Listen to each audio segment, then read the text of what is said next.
Mark Reynolds was a devoted husband. Lena Reynolds was a beloved sister. Rachel Dawson was both, until one night, everything changed. When Lena vanished without a trace, the town whispered theories, but behind closed doors, a tangled web of lies, betrayal, and a forbidden affair between Mark and Rachel simmered in silence. As investigators dug deeper, one truth became clear: someone wasn't just keeping secrets, they were willing to kill for them. Mark Reynolds was the kind of man neighbors admired from a distance. Tall, composed, and always polite. He walked his golden retriever every morning at the same time, waved at the mailman, and hosted modest cookouts in the summer. His wife Lena was equally beloved, known for the sweet smell of cinnamon and vanilla that clung to her clothes after long shifts at her bakery in town. Together, they seemed to live the American dream in a two-story home with green shutters, a perfect lawn, and a white picket fence in a quiet New Hampshire suburb. They had been married for 8 years, and by all accounts, their relationship looked like something out of a magazine. Lena would bring home fresh pastries for Mark on Sundays, and he'd surprise her with flowers from the farmer's market every now and then. Their social media showed them smiling in the mountains, kayaking by the lake, or sipping wine beside a fire pit in their backyard. It was the kind of love that looked effortless.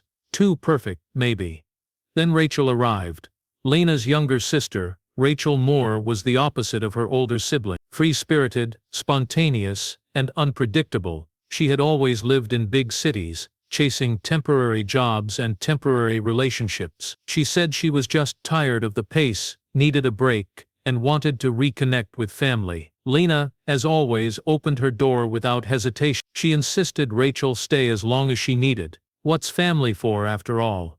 Rachel moved into the guest room in late spring. She claimed it would only be a few weeks, just until she sorted her plans, but the weeks turned into months. At first it felt harmless. Rachel would help Lena at the bakery, sometimes taking over the register or organizing the displays. She was charming with the customers, flirtatious even, but Lena didn't think much of it. That's just how Rachel had always been. In the evenings, the three of them would share meals on the patio, drink wine, and laugh under string lights. To anyone watching from the outside, it looked like a happy little family enjoying summer. But something began to shift, subtly, at first. Mark seemed more attentive when Rachel was around. He lingered in the kitchen when she made coffee, laughed a little too hard at her jokes, and started staying up late after Lena went to bed. He claimed he was just watching TV or catching up on work. Lena believed. Then Rachel started staying in on nights Lena worked late. At first it made sense. Rachel didn't know many people in town, and Lena was grateful someone was there to keep Mark company. But then Olivia Sanders, their next-door neighbor, noticed something strange. She often saw Mark and Rachel sitting outside alone after dark, talking in hushed voices, their faces closer than seemed appropriate for in-laws. One night she spotted Rachel slipping quietly into the house from the backyard well after midnight. Mark had been sitting in the living room with the lights dimmed, and the door had been left ajar like he was waiting for her. Still, there was nothing solid to suggest anything more than unusual closeness. Nothing you could point to and say, here's the line they crossed. Yet the energy in the Reynolds house changed. Lena started looking tired. She stopped baking as much at home and spent more time alone at the shop, arriving early and leaving late. She once told Olivia she was feeling anxious but brushed it off with a laugh, blaming it on the bakery's growing popularity. But her eyes had a shadow they didn't before. Rachel, on the other hand, seemed to thrive. Her clothes got nicer, her attitude more confident. She started driving Lena's old car without asking, took longer showers, and used Lena's things like they were hers, and Mark didn't stop her. People in town began to whisper. No one had proof, no one wanted to confront Lena, but everyone who noticed felt it, that something was happening behind that perfect green-shuttered house, something silent and slow. A change was growing, invisible at first, like a crack beneath the surface of frozen ground. No one could see it yet, but it was spreading, and it would soon break everything apart. And when it finally did, it would be far too late to turn back. It began as a glance, a fleeting moment between Mark and Rachel when Lena wasn't looking, quick, charged, and full of something unspoken. That glance was the first domino, though no one could have known it at the time. 1 second too long, 1 breath too shallow, and suddenly the boundaries that should have kept them apart started to dissolve. Mark told himself it was harmless. Rachel was beautiful in a way that drew attention, without effort. Her wild, restless energy was the opposite of Lena's quiet steadiness. Lena had always been calm, nurturing, predictable. Rachel, on the other hand, was chaos dressed in charm. She didn't walk into a room, she took it over. She flirted with everyone, laughed too loud, wore perfume that lingered in the hallway long after she passed. Mark found himself drawn to her unpredictability. She challenged him in a way that Lena never did. It wasn't long before glances became words. Words became secrets. The kind of secrets you hide under layers of denial, wrapped in excuses and justifications. It started in the kitchen, a conversation that went too far, laughter that lingered after Lena had gone upstairs, then a touch, just a brush of fingers when Rachel passed him a glass of wine. Small insignificant gestures on the surface, but they felt heavy, weighted with something dangerous. Rachel didn't pull away. She invited the attention, leaned into it. She saw the way Mark looked at her, and she didn't look away. She told herself she wasn't doing anything wrong, that it was just harmless fun. But she knew exactly what she was doing. She had seen the way Lena adored Mark, how much she trusted him, and maybe that was part of the thrill, taking something sacred and slowly twisting it into something forbidden. Late at night when Lena was asleep, Mark and Rachel began texting. The messages started as innocent jokes, little observations from the day, then they turned flirtatious, teasing, even suggestive. There was no going back once the line was crossed. They knew it, and yet neither of them stopped. Soon they started sneaking out. Rachel would wait until the lights upstairs were off, then slip out to meet Mark in the garage, the backyard, or in the car parked 2 streets away. They told themselves it was just a moment, just a meeting, just a conversation, but it had always been more. The guilt should have eaten away at them, but instead it made the affair feel more urgent, more intoxicating. They were no longer just 2 people doing something wrong. They were conspirators, bound together by lies, hiding in the shadows of someone else's trust. That kind of connection, however twisted, is hard to break. Mark began to change. Lena noticed, but she couldn't explain it. He was more distracted. He didn't laugh at her jokes anymore, didn't ask about her day. When she kissed him, he turned his head. She wondered if it was the stress of work, or maybe he was just tired. She didn't suspect her own sister. Rachel played her part well. She smiled at Lena, helped with the baking, complimented her cooking, but behind her back she was writing new plans in secret. She began imagining a life where Lena didn't exist, where she and Mark didn't have to hide. It was a fantasy, but one that grew more vivid with each lie they told. Then Rachel said something Mark hadn't expected. She told him she was tired of sneaking around, that she wanted something real, that maybe it was time to tell Lena the truth. She said it casually, but Mark froze. He wasn't ready for that. The idea of losing everything, his house, his image, his control, terrified him. He told Rachel they needed to wait, that now wasn't the time, but Rachel was done waiting. From that moment on, a slow tension began to form between them. They were trapped. The thrill of the affair was over, replaced by paranoia and silent power plays. Neither one trusted the other anymore, and as their secret continued to grow, it became clear, someone would have to break. Because the truth wasn't going to stay hidden forever, and when it came out, it would destroy more than just a marriage. Lena Reynolds had always trusted her instinct. She built a business from scratch by following her gut, picking the right people to work with, choosing the right recipes, knowing when something wasn't quite right. But at home, those instincts dulled. She didn't want to believe that the life she'd built with Mark could be crumbling beneath her feet. Still, something had changed. The feeling crept in slowly, like a shadow stretching across a wall just before sunset, quiet and gradual, but undeniable. Mark no longer looked her in the eye. He came home later than usual, claiming meetings ran long or traffic was bad. Lena wanted to believe him, but his excuses felt rehearsed. He barely touched her anymore, except for mechanical kisses on the forehead or distracted hugs in passing. Sometimes she'd wake in the middle of the night and find his side of the bed empty, the light from downstairs flickering faintly under the door. He'd say he couldn't sleep and didn't want to wake her, but there was a hollowness in his tone that didn't match the word. Rachel, meanwhile, had grown bolder. She still played the role of the carefree sister, but her presence in the house became louder, more consuming. She strutted barefoot through the hallway wearing Mark's old t-shirt. She sat too close to him on the couch, laughed too hard at his jokes, lingered in the kitchen long after Lena had excused herself. It wasn't what she did, it was how she did it. Everything seemed tinged with subtle provocation, like she wanted Lena to notice but couldn't be blamed for what she saw. Lena started watching them when they didn't know she was looking. She saw Mark stiffen when Rachel walked into a room, the way his eyes followed her a moment too long. She saw Rachel smirk when Mark complimented her cooking in front of Lena.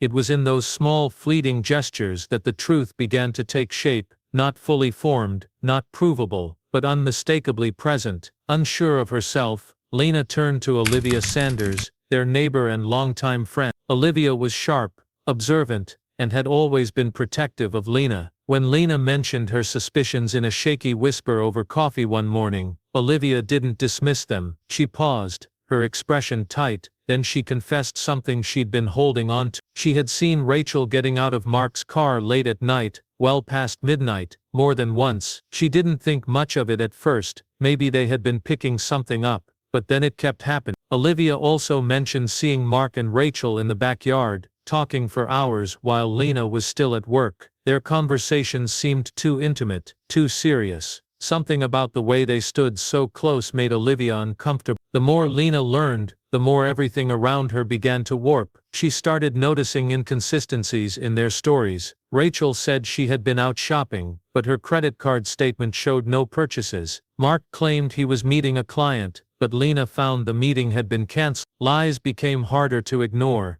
and yet there was still no proof, just a growing mountain of coincidences and questions with no clear answers. Desperate for clarity, Lena began checking Mark's phone when he was in the shower. It was locked. He had never locked it before. She asked about it casually, and he brushed it off saying he was just being cautious after a coworker's phone was stolen. But Lena didn't buy it. Something was being hidden.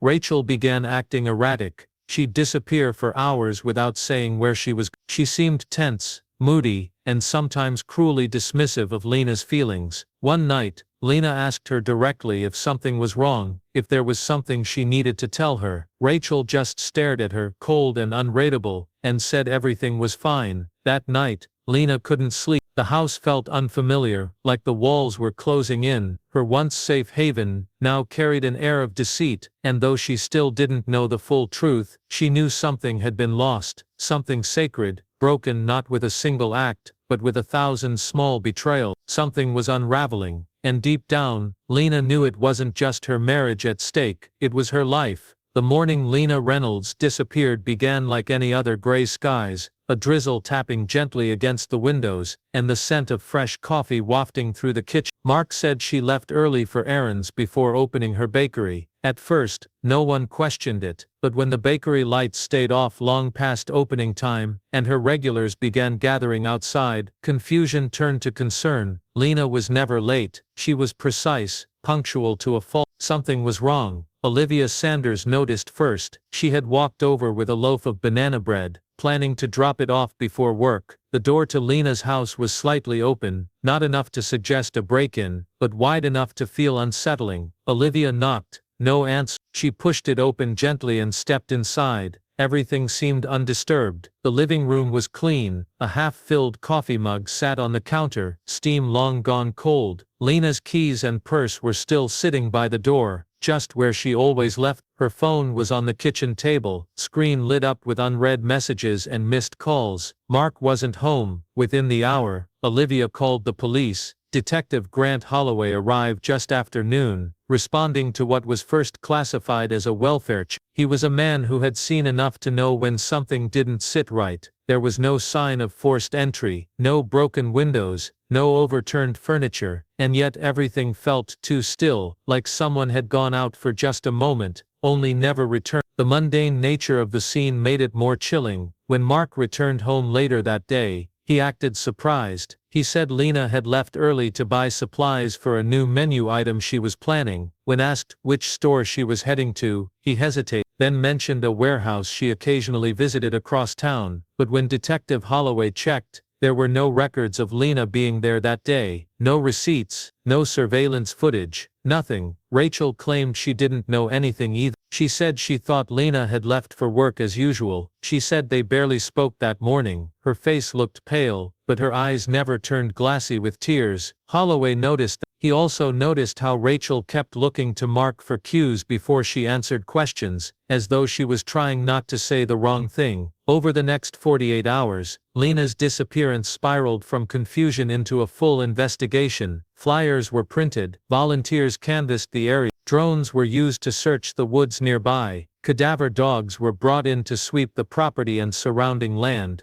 but there was no trace, no clothing, no blood, no sign of a struggle. It was as though Lena had simply evaporated into the misty morning air. Then came the inconsistency. A neighbor down the road reported hearing a grinding mechanical sound the night before Lena vanished around midnight, when the street was otherwise silent. It had lasted nearly an hour. The noise had come from the direction of the Reynolds property. When asked about it, Mark said he had been using a rented wood chipper to get rid of dead branches and old stumps. But no one had seen a pile of branches, there were no fresh cuttings, no leftover debris, and the wood chipper had already been returned. In the backyard, investigators found signs that a fire had been built in the fire pit 2 nights before, unusual for the time of year, especially since the temperature was warm. Forensics collected ash samples. The results weren't immediate, but Holloway's instincts began to stir. Something about the timing, the secrecy and the disappearance didn't add up. Mark seemed too calm. He didn't beg for help or break down in interviews. He asked procedural questions. He talked more about how disruptive the investigation had been than about Lena herself. Rachel, for her part, looked more distressed, but in a rehearsed sort of way. Her emotions appeared on cue, but they vanished just as quickly. Detective Holloway requested their phone records. He began combing through every message,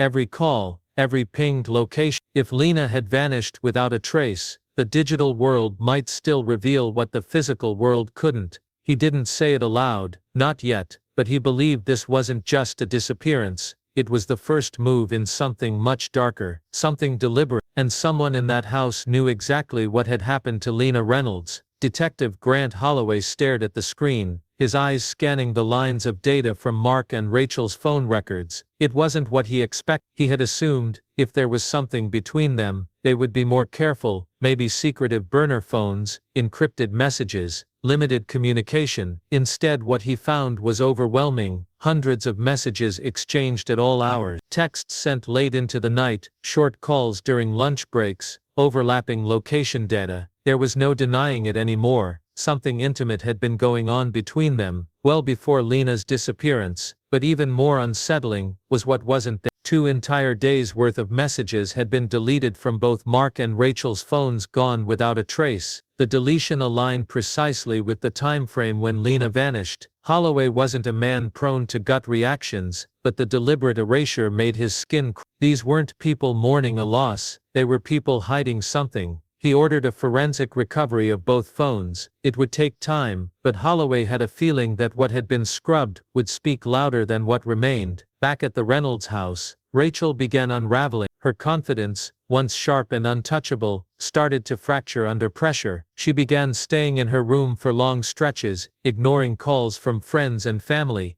Olivia Sanders noticed Rachel pacing outside at night, mumbling to herself, smoking cigarettes one after the other. She looked thinner, drawn, her face paler with each passing day. Meanwhile, Mark tried to maintain the illusion of normalcy. He returned to work, he mowed the lawn. He told anyone who asked that Lena was still missing, and that the police were working hard, but those close to the situation could sense the performance. His tone was too measured, his grief too rehearsed. It felt like he had already moved on, or perhaps he never grieved at all. Then Holloway received a tip that changed everything. A woman named Dana Mullins came forward. She worked at a nearby gas station, just a few miles from the Reynolds property. She had been going through security footage from the morning Lena disappeared when she noticed something strange. Around 5:15 a.m. a figure resembling Mark entered the store wearing a hoodie pulled tight over his head. He paid in cash for a single item, a bottle of industrial-strength drain cleaner. He never looked directly at the camera, but the car parked outside matched the make and model of Mark. Holloway requested the footage immediately. That same night, a team returned to the Reynolds property with a warrant. This time, they searched the garage, the crawl spaces, the shed behind the garden. Hidden beneath a layer of plywood in the shed, tucked inside a sealed plastic storage bin, they found something they didn't expect: a set of Lena's personal items, her necklace, a scarf she always wore in the bakery, a stained canvas apron with her name embroidered across the chest. All of it was damp, musty and reeking faintly of bleach. When confronted, Mark claimed Lena had packed the items into storage before she left. He said she had been planning to take a break from the bakery and needed to clear her head. But Holloway had already spoken with Lena's closest friends and employees. None of them had heard anything about a break. She had just ordered new ingredients. She had plans to expand. Her calendar was full of appointments. She hadn't been planning to leave. The evidence was building slowly, piece by piece, but Holloway knew it wouldn't be enough without something definitive, something undeniable. Mark was smart. Rachel, though shaken, still hadn't cracked. He needed one of them to make a mistake, to get sloppy, to feel the pressure and break. That pressure would only keep rising, because what started as whispers and doubts had now grown into a case that pointed clearly to one chilling possibility. Lena Reynolds hadn't left her life. Her life had been taken from her, and someone in that house knew where it was buried. Rachel Dawson sat alone at the dining room table, staring at a glass of untouched water. The house was painfully quiet. Every creak of the wooden floorboards, every distant bird call outside the window made her flinch. For weeks the silence had been haunting her, amplifying the one question that pulsed constantly in her mind: what had they done? Mark was becoming a stranger to her. At first, their affair had been thrilling, their shared deception intoxicating. They had whispered secrets like lovers in a tragic novel, believing no one would ever find out. But now Mark barely looked at her. He seemed cold, detached. Gone was the man who once spoke of a future with her. In his place was someone carefully measured, composed and distant, as though he were already building his next lie. Rachel could barely sleep. When she did, her dreams twisted into nightmares. Lena's face appeared again and again, sometimes angry, sometimes silent, always watching. The weight of the secret was suffocating. She wanted to scream, to confess, to tell someone everything, but she couldn't trust Mark,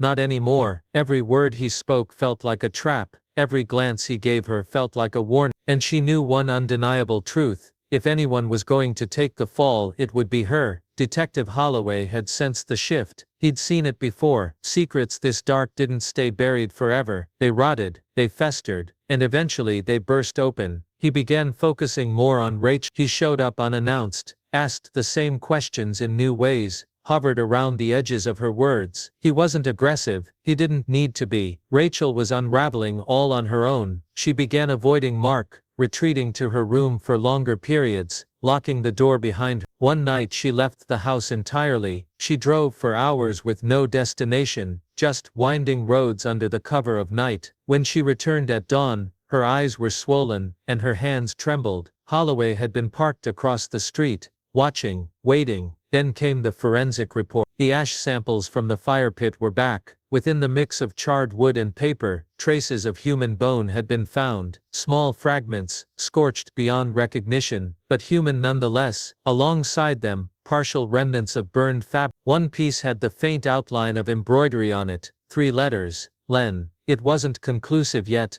but it was damning. Holloway brought Mark in for formal questioning. Calm as ever, Mark deflected, denied, and smiled politely. He said Lena must have run away, that she had been stressed, overwhelmed, even distant in the weeks before she vanished. He hinted that maybe she had secrets of her own, maybe she didn't want to be found, but Holloway knew he was lying. There was no panic in his eyes, no sorrow, just strategy. He released Mark after several hours, not because he believed him, but because the time wasn't right, not yet. What Holloway needed now wasn't a perfect case. He needed the perfect pressure point, and that point was Rachel. The very next day Holloway paid her a visit without warning. He didn't go inside. He stood on the porch, and handed her a small photo, an enhanced image from the charred apron fragment. The stitched letters stood out, a ghostly reminder of what was lost. Lena's name, her work, her life. Rachel stared at it for a long time. Then without a word, she stepped back inside and closed the door. What Holloway didn't know was that Rachel had already written a letter. She had folded it into an envelope days earlier and tucked it under the floorboard in her room. It was her confession, or at least part of one. The truth was messy, soaked in betrayal and fear, but it was also her only way out, because Rachel had made a decision. She couldn't carry the secret any longer. And when the time came, the truth would not only ruin Mark Reynolds, it would uncover just how far someone would go to escape the consequences of a fatal love.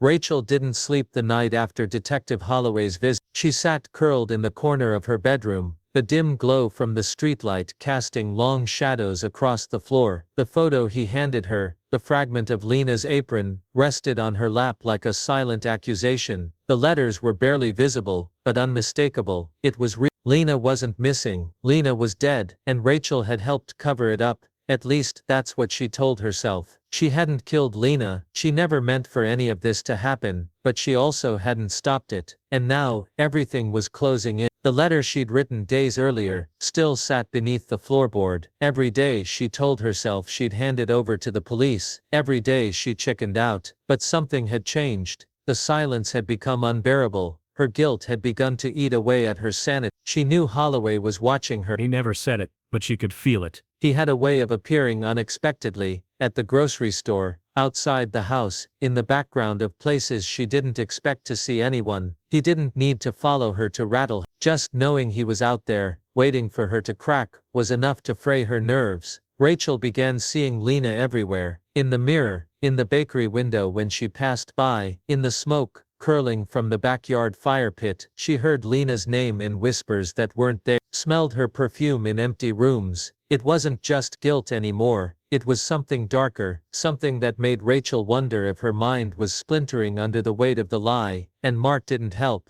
He was colder now, like everything between them had been erased the moment Lena disappeared. He hardly spoke to Rachel, unless absolutely necessary. He didn't touch her, didn't even look at her the way he used to. It was as if she no longer served a purpose. Rachel realized then that she had never really mattered to him. She had been an escape, a tool, and now she was a liability. One night she overheard a phone call. Mark was in his office. The door was cracked open. His voice was low, hushed, but urgent. She couldn't hear every word, but fragments drifted through. She's getting unstable. I don't know how much longer she can keep it together. No, we can't let her talk. That was all Rachel needed to hear. Whatever bond they once had was dead. Now she was just a ticking bomb in his eye. And Mark Reynolds wasn't the kind of man to let bombs explode freely. That same night, Rachel opened the floorboard and took out the letter. She added a final paragraph, one that detailed everything. The night Lena disappeared,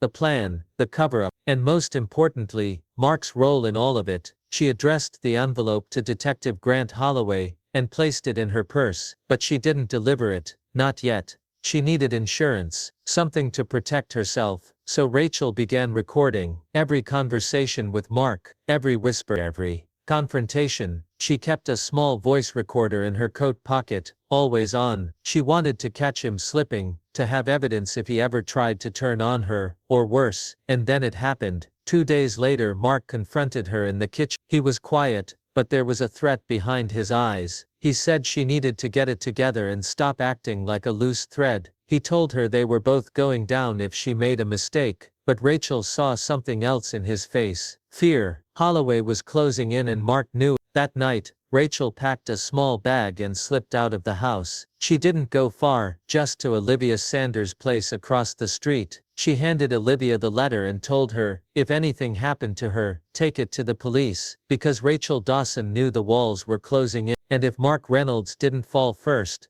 she would be next. Detective Grant Holloway was in his office when the envelope arrived. It had no return address, only his name typed neatly across the front. Inside was a letter, a confession, a timeline, a chilling recounting of betrayal and murder. Rachel Dawson had finally broken. The letter detailed how Lena had discovered the affair, how a confrontation had erupted one quiet evening, and how Mark had lost control. It explained that Lena hadn't planned to expose them. She had only wanted Rachel to end things. But Mark, fueled by fear and pride, saw her as a threat that needed to be erased. Rachel hadn't witnessed the act. She had walked into the aftermath, the lifeless quiet, the smell of bleach, the sight of Lena's scarf crumpled on the floor. Mark had already begun cleaning. She, weak, scared, and hopelessly entangled in his web, had helped hide the truth. She had burned the evidence with him. She had lied to the police. But she had not killed her sister. Holloway read the letter twice, then locked it in his desk drawer.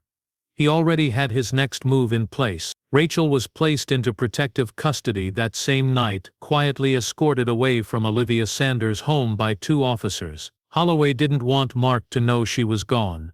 Not yet. He needed time to build the final piece of the puzzle and bait the trap. Meanwhile, Mark continued his carefully constructed routine. He smiled at neighbors, answered messages from Lena's family, and acted the role of the grieving husband. But inside, paranoia had taken root. Rachel hadn't come home. She wasn't answering calls. Her room was empty. Her clothes were gone. And worst of all, so was the letter she had once hidden beneath the floorboard. Mark searched the house top to bottom, but it had vanished.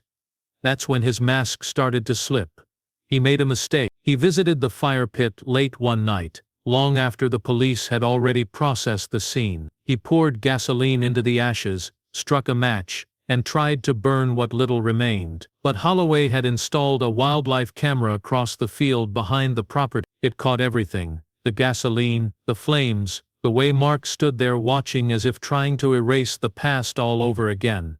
It was enough. The next morning, Holloway arrived with a warrant and a quiet confidence. Mark greeted him at the door with a tight smile, but the detective noticed how his hands trembled. He wasn't in control anymore. His careful world was unraveling, and then Holloway showed him the letter. Rachel's handwriting, the story, the truth. Mark's expression didn't change immediately. He read slowly, eyes flicking back and forth across the page. Then, without warning, he laughed low, bitter and hollow.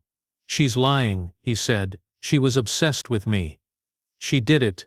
But Holloway was already placing the handcuffs around his wrists.